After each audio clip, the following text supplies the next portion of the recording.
So ang topic natin ngayon ay regarding sa pagpapagawa ng mga bahay na walang civil engineer or architect bilang supervisor or yung mga in charge sa construction. Sipo ba ito? Ano sa tingin nyo? So regarding nga sa topic na ito, kung tayo ay mag-hire ng mga professional, so tama ba na ang magiging basihan natin ay yung cost? Sabihin natin napakamahal ni architect, napakamahal ni engineer. So kay foreman na lang ako. So ito yung dapat bigyan natin ng pansin. So may isa tayong naging kliyente. Siya po ay subscriber natin dito sa ating YouTube channel. So one time, nag-message siya sa atin. So may problema siya sa kanyang bahay. So konting problema lang daw. Pero hindi na siya makatulog. So nagpapatayo siya ng kanyang bahay na 3-story. So mixed use yun. So yung lower ground, so intended for commercial purposes. Then yung upper grounds, yun for personal use or for family use or for residential use. So ano nga ba naging problema ng client natin? So during construction, so wala talagang nag-oversee nung kanyang project. So siyempre nag-hire na lang sila nung magaling na foreman. Hindi na nga naman siya magbabayad para sa isang professional na civil engineer or isang architect para mag-oversee. Para tingnan lang yung project kung paano siya ginagawa. Kasi common knowledge na yung sa construction, sabi nga, madali lang yan. So, lalo na kung experienceado na yung mga tao natin, so inisip natin na gano'n na siya kadali. So yun po isa sa mga misconception na gusto nating linawin. Okay? Bigyan natin to ng tamang pagpapaliwanag upang ma-educate po tayong lahat. Kung tama ba ang ganitong iniisip ng bawat isa, lalo na sa side ng mga homeowners. So pag-usapan natin yung naging problema sa isang client natin.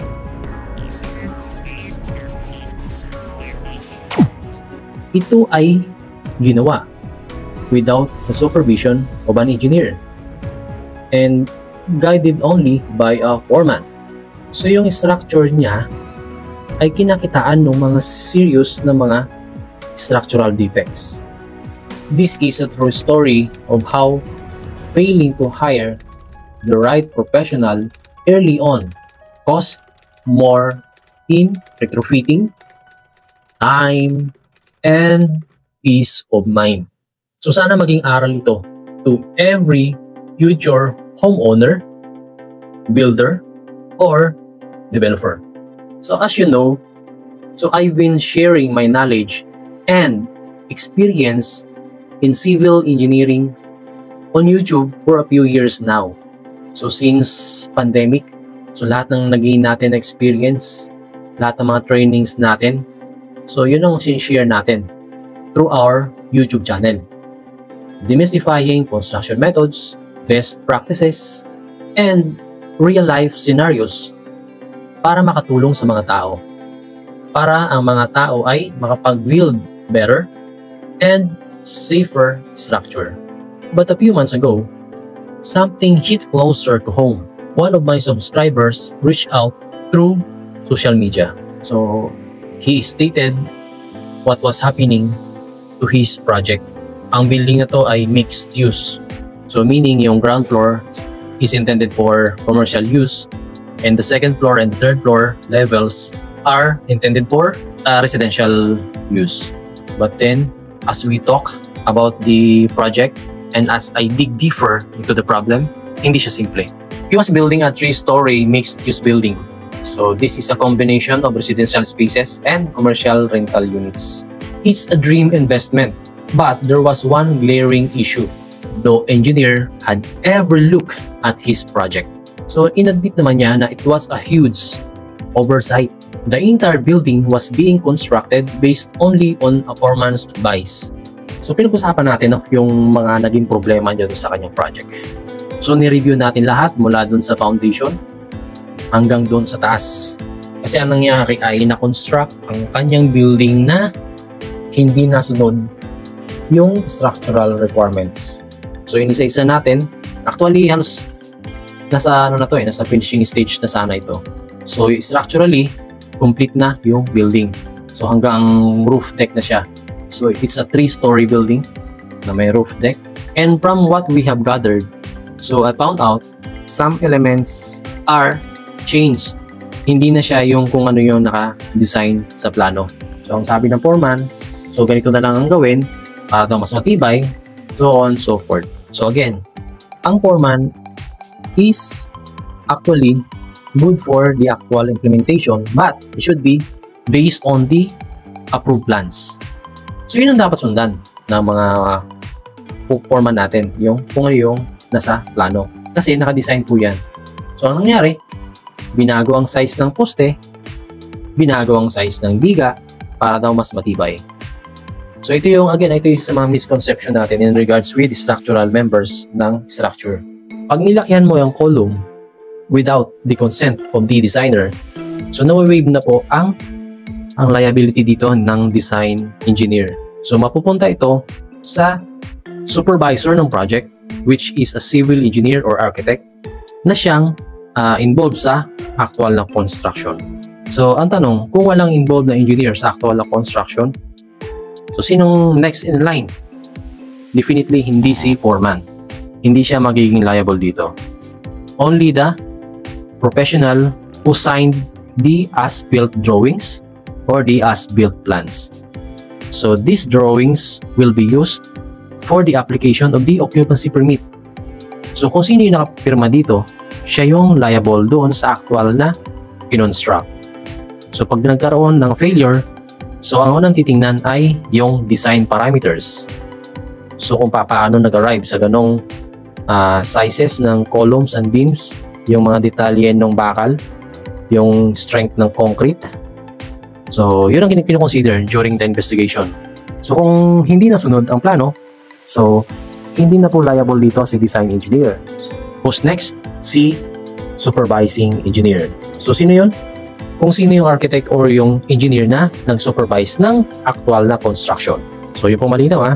So pag nagka-problema na tulad ng ganito, so yung supervising engineer ang in charge. Kung ano man ang mangyayari sa project, siya ang liable. So kaya nga, hindi natin dapat inaalaw yung pagbabago ng sizes ng columns and beams. And also, the changes in the steel reinforcements doon sa mga members na yan.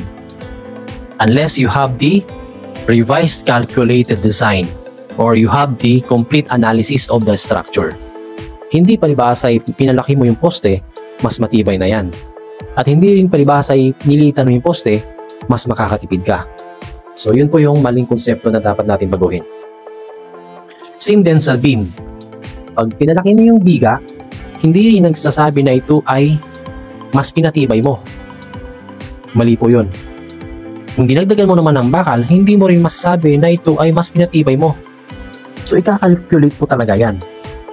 So kapag ang biga ay inalter mo ang dimension and even yung reinforcement nito, so nagkakaroon ng kompromiso sa internal capacity ng beam natin. So dapat talaga kinakalculate ito. So the structural integrity of the building was already severely compromised. I sat down with him and explained everything, calmly but honestly. The choices made during construction were dangerous. At any moment, a strong wind, an earthquake, or even an overload could trigger a structural failure. Lives were at risk. Mabigat man sa dibdib ng homeowner, so he agreed to proceed with retrofitting. So we began designing solutions, jacketing the columns, adding steel bracing, reconstructing several floor beams, and reinforcing the foundation. So it was costly, much more than if a civil engineer had been involved from the start. Kaya nga sabi niya, sana sir, noon pa, naisip ko na yan. Pero hindi ko na kinuskusan pa ng asin yung kanyang sugat. The damage was done. All we could do now was make the building safe, to give him peace of mind moving forward. What's the lessons learned? This story isn't just about one building. Ito tungkol sa isang mindset na dapat nating baguhin sa construction industry. Especially dito sa Pilipinas, na isa sa mga developing country. So ano-ano yung mga dapat nating baguhin? So number 1, a foreman is not a structural engineer. Foremen are skilled workers, yes, but their job is execution, not structural design. Remember, they don't calculate loads. They don't analyze stress points. They don't verify material capacities. They don't prepare for natural disasters. Second, only licensed engineers. Yan yung mga designers, yung mga supervisors. They are the only trained and responsible for ensuring a structure is safe and code compliant. So lahat po ng nalalaman ni foreman, sa kanila po yan natutunan. Kasi sila po ang nakakaalam lahat ng technicalities regarding sa design and regarding sa actual na implementation. So lahat po yan ay base sa pag-aaral ng mga engineer. So the importance of the right people, unahin natin si design engineer. So si design engineer, he ensures your building can stand the forces of nature. Earthquakes, typhoons, gravity, so on and so forth. Si supervising engineer naman, or architect, so make sure the actual construction follows the plans. Mahalaga pong tingnan natin ang bawat detalye ng plano at sundin ito. Kung mayroon mang medyo malabo, so i-clarify natin sa design engineer. So bago natin i-implement. Kasi every beam, every column, every rebar matters. Huwag natin itong basta-basta babaguhin. Si foreman naman is the hands on site. But he must work under the guidance of engineers, not instead of them. So hindi pwedeng maging engineer si foreman unless na nag-aral siya and nagkaroon ng lisensya. Mind you, skipping these roles might save you money at the start. Sa simula lang yan. But it could cost you more in the end. Diba? Ang mahal po magpa-retrofit. Or worse, a collapse, an injury, a life. So tandaan natin to. If you're planning to build, number 1, hire a licensed civil engineer or architect. Second, don't alter structural sizes without approval. Even yung component ng mga bakal sa loob, yung mga stirrups, yung mga ties, yung mga sizes ng bakal, don't do that. Number 3, don't gamble lives just to cut costs. So, malinaw po yun. Because no building is worth someone's life. Finally, engineers don't just build structures.